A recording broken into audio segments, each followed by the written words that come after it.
नमस्ते सभी को, स्वागत है आप सभी का ऐश्वर्य क्लासेस में। दोस्तों, पिछले क्लास में हमने देखा था टाइप 1, जो वास्तविक संख्या में टाइप 1 जो फिक्स क्वेश्चन आते हैं सेम पैटर्न पे, तो टाइप 1 देख लिया था हम लोगों ने। आज हम लोग देखेंगे टाइप 2। ठीक है, आज हम लोग टाइप 2 देखते हैं कैसे बनाया जाता है।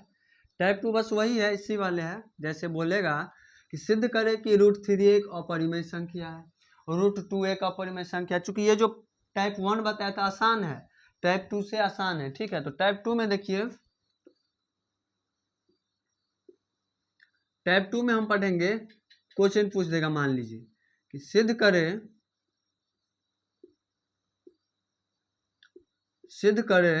कि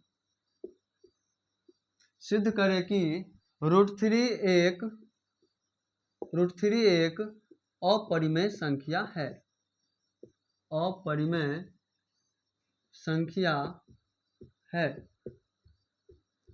हमको ये सिद्ध करना है। ठीक है, कि सिद्ध करे कि √3 एक अपरिमेय संख्या है। अब देखिए इसको बनाने का तरीका क्या होता है, तो जैसे जैसे हम बोलेंगे वैसे वैसे समझाते जाएंगे। ठीक है, आपको बिल्कुल भी घबराने की जरूरत नहीं है। आपको हम बेसिक से सिखाएंगे, एडवांस लेवल तक ले जाएंगे। ठीक, अब देखिए इसको हम क्या करेंगे, सेम उसी तरह से करना है। उसमें क्या हम करते थे, जैसे पूछता था 7 + √5 एक अपरिमेय संख्या सिद्ध करें, तो उसमें हम क्या करते थे कि कोई भी अचर पद मान लेते थे कि 7 + √3 एक परिमेय संख्या ए है। लेकिन इसमें ऐसा नहीं किया जाता। इसको हम क्या मानेंगे, माना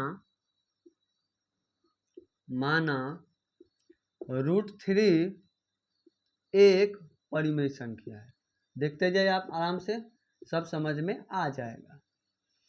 माना √3 एक परिमेय संख्या है। क्या है? परिमेय संख्या है। पहले मान के देखिए, कुछ भी पूछता है, देखिए होता क्या है, बोल रहा है अपरिमेय सिद्ध करने, हम बोल रहे हैं परिमेय मानेंगे हम। ठीक, माना √3 एक परिमेय संख्या है, मान लिए।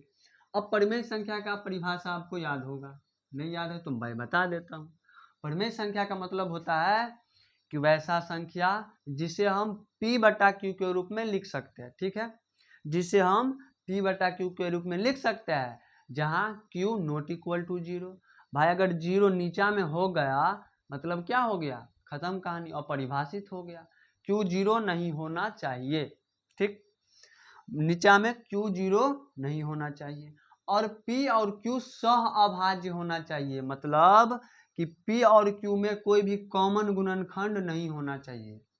सहभाज्य का मतलब होता है जिसमें केवल एक, क्या बोलते हैं, कॉमन हो, एक। जैसे 3 है, 3 का क्या होता है, 1 और 3। 3 का गुणनखंड 1 3, और 5 का गुणनखंड भी होता है 1 5। इन दोनों में कॉमन क्या है, देखिए 1 है, सिर्फ 1 है। इसी को बोलते हैं सहअभाज्य संख्या। तो देखिए सहअभाज्य मतलब हुआ कोप्राइम। ठीक है, तो इसमें लिखेंगे इसीलिए √3 बराबर P/Q। परिमेय संख्या था तो परिमेय संख्या को हम P/Q के रूप में लिख सकते हैं। अब लिख सकते हैं तो लिख दिए √3 बराबर P/Q। लेकिन कोष्ट में यह भी लिखना पड़ेगा, जहां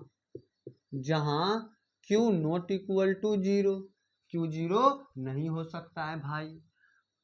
और क्या, P एवं Q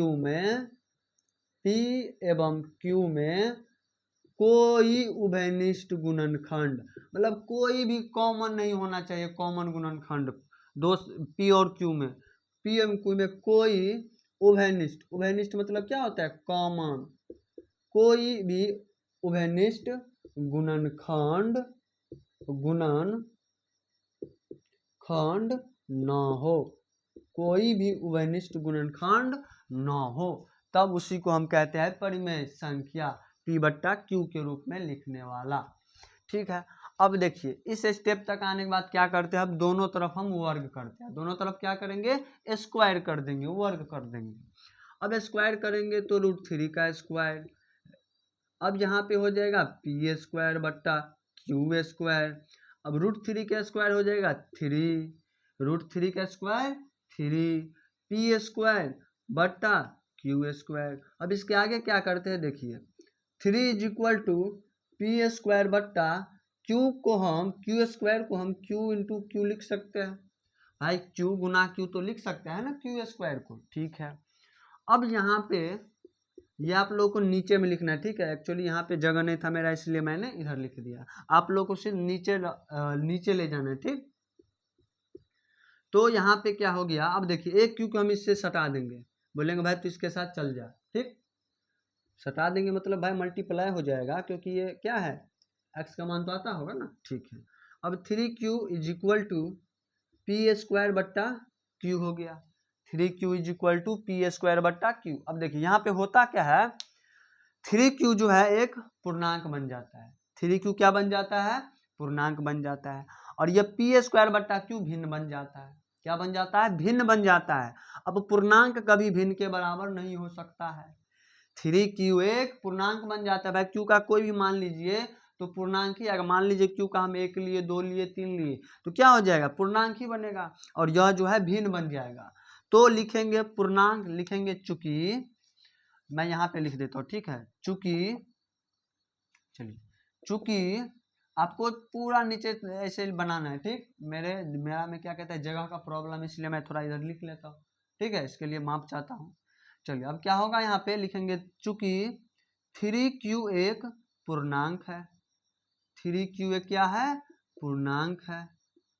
3q एक पूर्णांक है तथा, देखिए इसमें और मेथड रहता है बड़ा, इसका एक बड़ा खतरनाक मेथड होता है। इसमें क्या होता है, अब इसमें हम क्या करेंगे, 3q बराबर 3c मान लेंगे, फिर उसको विभाजित करेंगे, ठीक है।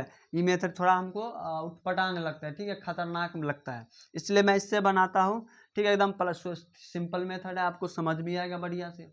3q क्या बन गया, वो पूर्णांक बन गया तथा पी स्क्वायर बट्टा क्यू एक भिन्न है। क्या है, भिन्न है, भिन्न है। अब आपको पता है कि चूंकि पूर्णांक नॉट इक्वल टू भिन्न, पूर्णांक नॉट इक्वल टू भिन्न, भाई पूर्णांक संख्या कभी भिन्न के बराबर हो सकती है, नहीं हो सकती है। अब 3 जो है 1/5 के बराबर हो सकती है, नहीं हो सकती है, ठीक है। अतः हमारी मान्यता गलत हुई। भाई हम माने थे यहाँ पे बराबर बराबर, और यहाँ पे लग रहा है बराबर नहीं होता है, तो अतः हमारी मान्यता गलत हुई। अतः हमारी मान्यता गलत हुई। अतः हमारी मान्यता गलत हुई। अब गलत हुई मतलब यह क्या है, अपरिमेय संख्या है। इसीलिए √3 एक अपरिमेय संख्या है। अपरिमेय संख्या है। अब इसको बढ़िया से लिख देंगे, PROVED प्रूव्ड, ठीक है। तो दोस्तों आज का सेकेंड टैब भी खत्म हो गया। अब इसके अगले क्लास में हम तीसरा टैब देखेंगे, ठीक है। बस आप जुड़े रहिए, पढ़ते रहिए, और हमारे साथ जुड़ के आपको लगेगा कि हम पढ़ रहे हैं, ठीक है। नहीं लगेगा कोई बात नहीं, धीरे धीरे लग जाएगा। लेकिन मैं गारंटी देता हूँ, वादा करता हूँ कि भाई जो भी पढ़ाऊँगा अच्छे से पढ़िए। 100% गारंटी है कि आपके मार्क्स अच्छे आएंगे, ठीक है। हर एक सब्जेक्ट में आएंगे, ऐसा ही मैं हर एक सब्जेक्ट में लाऊंगा, सिर्फ मैथ में नहीं, हर एक सब्जेक्ट में, ठीक है। साइंस में लाऊंगा, SST में लाऊंगा, ठीक है। मेरा खुद क्या बोलते हैं SST में 96 है। मैं अपना मार्कशीट भी दिखाऊंगा आप लोगों को, हर एक चीज़ का मार्कशीट दिखाऊंगा आप लोगों को, ठीक। मेरे कितने मार्क्स है, मेरे 12th में कितने मार्क्स है, मेरा SSC GD में कितना था, SSC MTS में कितना था, मेरा CGL का एग्जाम भी होने वाला है, ठीक है। तो आप लोग इतना करिए, फिर टैब 3 हम अगले दिन पढ़ेंगे, ठीक है। अच्छा लगा हो तो लाइक करिए, अपने दोस्तों में शेयर करिए, ताकि आपका दोस्त भी सीख सके इजी मेथड द्वारा, है ना, आसान तरीकों से, ठीक, अपनी भाषा में सीख सके, ठीक है। तो थैंक यू दोस्तों, सब्सक्राइब करिए प्लीज़, अच्छा लगे तो, ठीक है। धन्यवाद।